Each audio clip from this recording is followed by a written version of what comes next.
else, okay? But in reality, where do they put their money? In the United States. And why would they do that?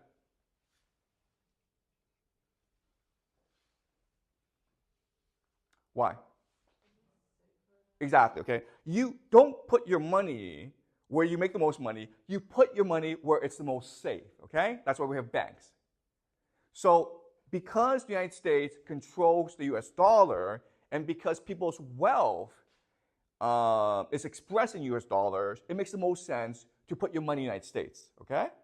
And this is not just true for China, it's true for most countries in the world. And that's why, starting in the 90s, you have all this wealth amassing in the United States, okay? Does that make sense? So everything in the United States became overpriced. Everything became a speculative bubble. Okay, so let me give you an example. Let's look at equities, okay? Stock market. Stocks. In the year 1900, okay? In the year 1900, if you look at all the world's stock markets, the largest was the UK, okay? Because obviously the UK is the most powerful country in the world, was the most powerful country at that time. At that time, the UK was the most powerful country. Okay, so in its stock market, as a percentage of the entire global stock market, was about 25%, okay? 24 to 25%. The United States was second at 14.5%. Then you had Germany, about 13%, France at 11%, okay? So that was the situation of wealth in the year 1900. And this makes sense, right? These four countries are industrially extremely powerful. Today, okay, the year 2024, the United States has 60% of all the world's stock wealth. Okay? Who's second? Can you guys guess? Who would be second? Japan, okay? And what is the percentage of global stock wealth? Can you guys guess a number? The United States has 66%, 60%. How much does Japan have? Can you guess a number? 10% is a good guess, right? It's actually 6%. Okay? Do you see the disparity? Number one is 60%. Japan, number two, is 6%. It's huge disparity. How much is China? The world's second largest economy. 3%, okay? Do you understand? All right? So all this wealth that's being generated around the world, it can only end up one place. Okay? The United States. All right? So you have, and that's what's pushed the financialization of the US economy. Okay? Because this wealth goes to the United States, and someone has to manage this wealth. And this is the financial services sector, okay? So people on Wall Street, and this is very important, people on Wall Street, they make their money based on how they manage this wealth, not on whether or not they make money out of this money. Do you understand? They charge a management fee, okay? So in other words, they're not actually incentivized to be conservative and make sure that this money grows. What they're incentivized to do is design riskier and riskier assets and investment opportunities to attract more investment, because then they can take a management fee, a cut. Okay, does that make sense? And that's what's led to so much financial overspeculation over the past 20 years in America. And one of America's biggest problems is the growing national debt, okay? So the government is paying for a lot of government services just by putting money, okay? So right now, the US national debt is about $34 trillion, okay? And this $34 trillion debt, half of it is owned by foreigners, okay? So Japan has about $1 trillion, China has about $800 billion. So they buy U.S. treasuries, okay? So America owes Japan $1 trillion. America owes China $800 billion. And then half of it, the government owes to its people. So the two largest expenses are the military and the pension system, okay? So $34 trillion is a lot of money because the US GDP is about $100 trillion. So the total debt is about a third of America's GDP. And this debt has interest, right? So this debt is growing about 1 to 2 trillion every 2 to 3 months, okay? And all this is saying, okay, these numbers, all they're telling us is there's absolutely no way that America can pay all this debt, okay? So then the question then is, if you're China and you're Japan, why do you have all this debt knowing that America can never pay you back? Or America will at some point default on this debt. Why?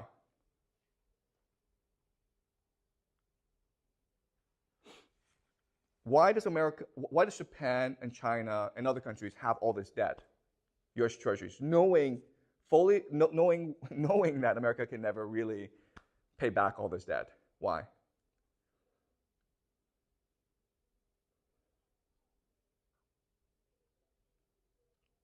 Okay, so there are many reasons, okay?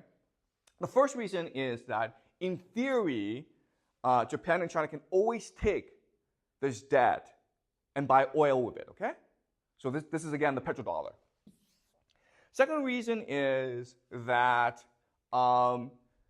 even though America is in debt, it's still an empire. It's still the greatest military power in the world. So at some point, you feel that the money is safe there, okay? Does that make sense? Because no one can actually challenge America militarily. And the third reason, and this is the most important reason, is there's no place for you to go. You understand? What else? Where else can you put your money? Nowhere, okay? So that's the issue right now.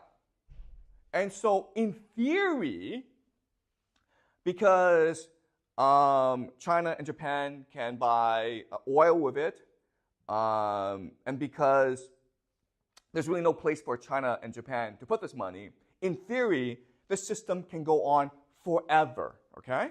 So it's possible that maybe in 10 years' time, the debt will be 340 trillion, okay? Who knows, okay? So in theory, this could go on forever, right? Because America's an empire. But then, what happened 2-3 years ago is Russia invaded Ukraine, okay? Russia invaded Ukraine.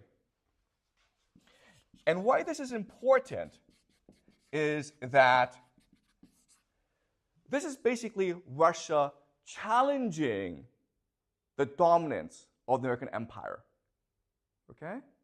What Putin is really saying to the United States is, I think your empire is full of lies. Your empire is based on nothing.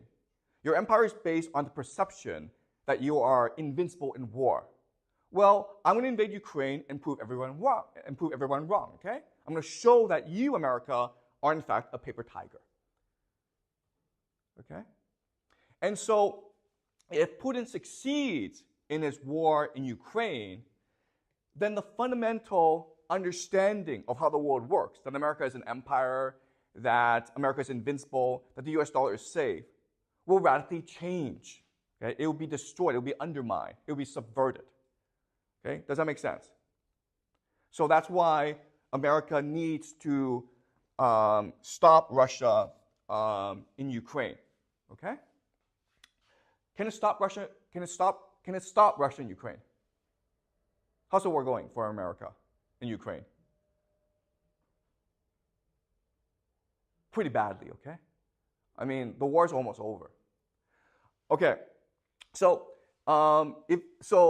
but what America can do, okay, which will solve all these problems, is for America to transition from a financial economy back to a manufacturing economy. Okay? If America just does this, America has nothing to worry about. It doesn't have to worry about the debt. It doesn't have to worry about Russia. It doesn't really have to worry about the world, okay?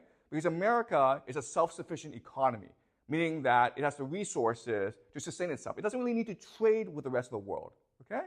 If America can return to being a manufacturing economy, then it will be invincible, okay?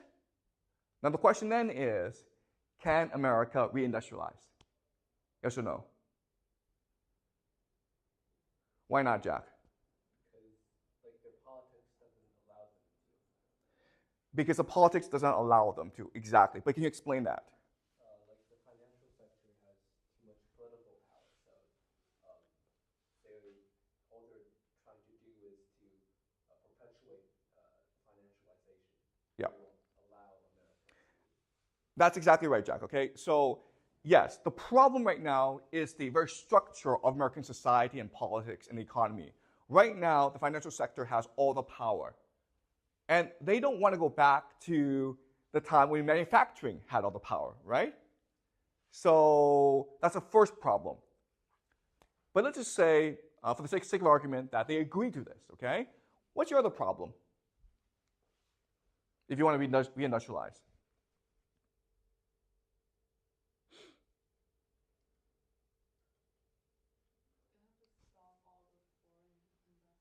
Excuse me? Okay, but all the foreign investment can just go into factories, right? But there's actually a really big problem with reindustrialization, okay? So as Jack says, there will be political resistance to this, okay? But then you have a bigger problem than this, which is what? Okay, guys, the problem with this economy is it creates a speculative mindset, okay? So therefore, no one wants to work hard. No one wants to go to work in factories anymore. Do you understand? If you're a young person, you would much rather spend your time investing in Bitcoin than working in a factory. Do you understand? Because investing in Bitcoin gives you the opportunity to become rich. But if you work in a factory, you have to work hard for 40 years just to buy a house. Okay, does that make sense? So you're not going to find people to work these factories. That's a bigger problem, okay? And the third problem, of course, is just investment. How do you build these factories? You not only have to build these factories, but you also have to build logistics networks to move goods from one place to the next, okay? Okay? So, in other words, America could reindustrialize, but it's a pain in the ass, right? You're going to face a lot of political opposition, especially from the financial sector. It's very hard for you to get people to work in factories. And plus, where's all this money going to come from, okay? So, if you can't beat Russia in Ukraine, and if you can't reindustrialize, then what can you do to protect the petrodollar and your financial system?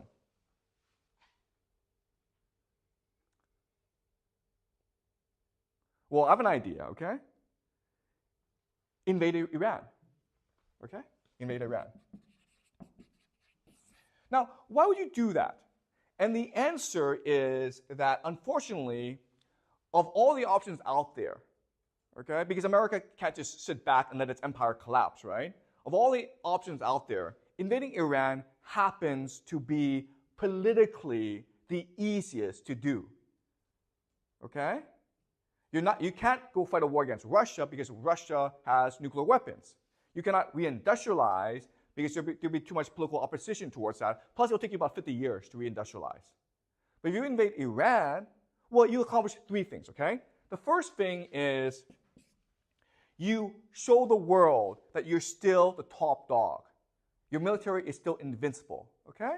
So if you're a foreign investor in America, you have $1 trillion US dollars, you feel safe, okay? You don't think the US dollar will collapse. Okay? That's the first thing.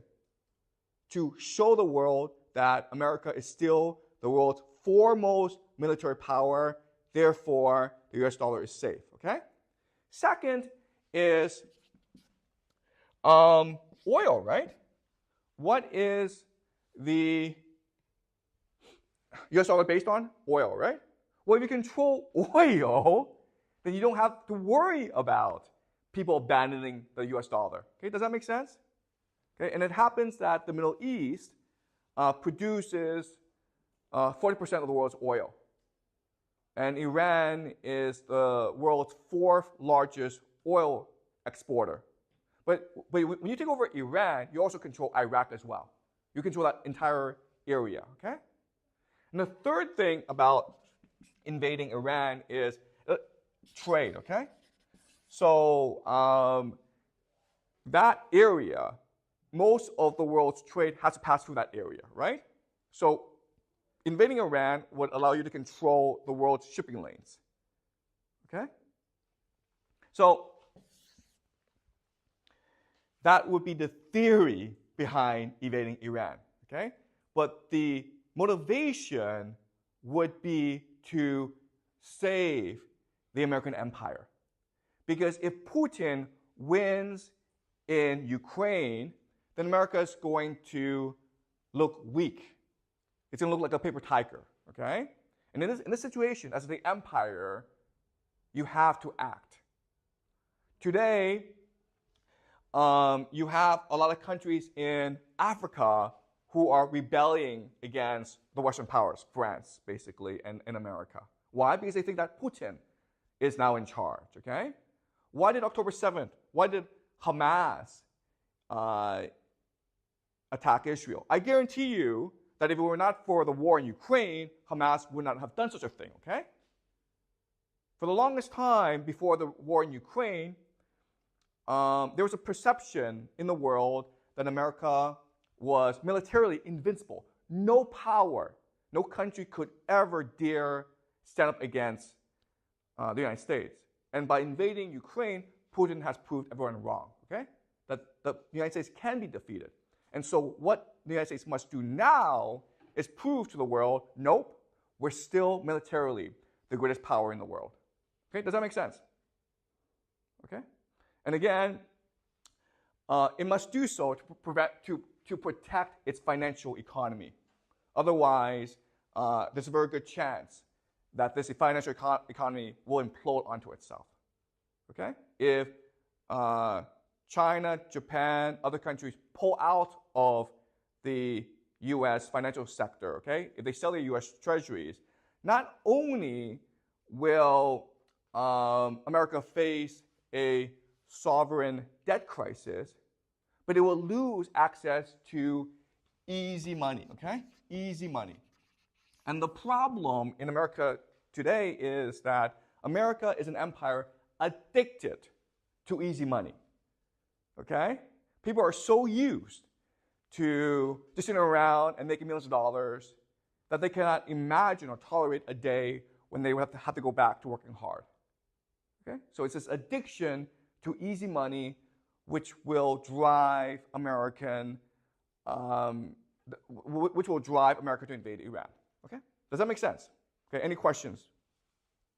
So if all the money goes to America, how do they manage it since maybe they're like the end of all the money?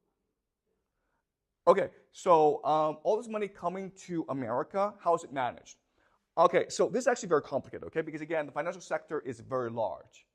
But if you have US dollars, then your options are you can invest in the stock market, you can invest in houses, okay? The problem today is because there are too many rich people in the world, and all this money is going to America, all assets are bubbles now, okay?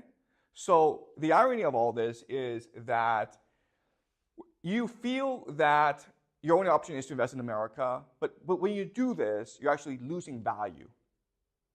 Okay? And that's why the system is not really sustainable. Everyone's going to America, and that's driving up all these asset prices, but in the long term, that will destroy the American economy. In the long term, it'll create all these bubbles that will also destroy individual wealth. Okay? Does that make sense? Any more questions?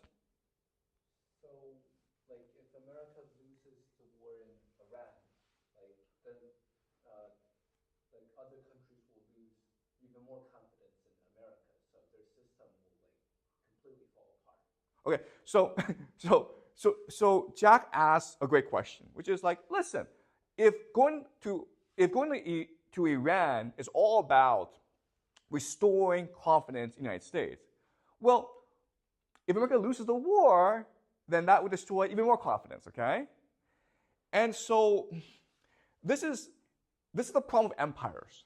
Empires have something called hubris, right? Imperial hubris, which means that they cannot imagine the possibility of losing a war, okay? So why is that? Okay, there are two reasons, okay? There are two reasons. The first reason is that an empire, what an empire is, it's a force that imposes reality onto others, okay? An empire makes you see the world the way the empire wants you to see the world. Okay, does that make sense? Which means there's no feedback loop, which means that you cannot actually tell the empire what you think. Your voice doesn't matter. Which means that an empire, it's not possible for an empire to imagine the possibility of it ever collapsing. Do you understand? If it could, it would never collapse. Okay, that's the first problem. Second problem is that, okay, let's do a thought experiment. If you had a choice, would you rather be smart and strategic or stupid and arrogant? If you had a choice in an ideal world, would you rather be smart and strategic or stupid and arrogant? Okay, the answer is stupid and arrogant because it makes you feel good, okay? Stupid people feel good about themselves, right?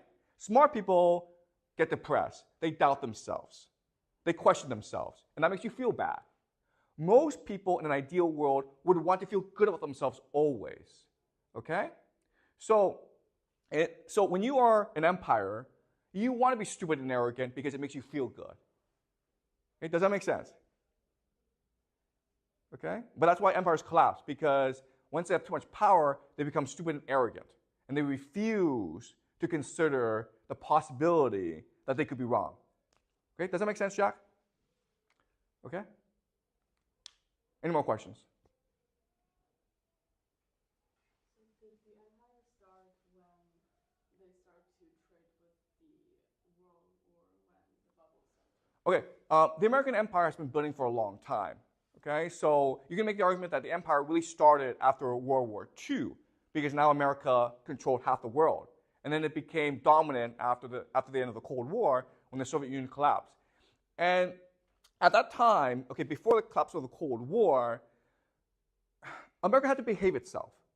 And the reason it had to behave itself was it wasn't afraid of the Soviet Union, it was afraid of communism, right? That's why from 1950 to 1980, they treated their workers so well, because they were afraid of a worker revolt, right? So the real threat was not the Soviet Union, the real threat was communism as an opposing ideology to capitalism. Unfortunately today, there's no opposing ideology towards capitalism, okay? And that's why America can do what it wants. It does not fear any enemies, it does not fear internal revolt. Okay, does that make sense? Okay, all right, so I'll see you guys next week.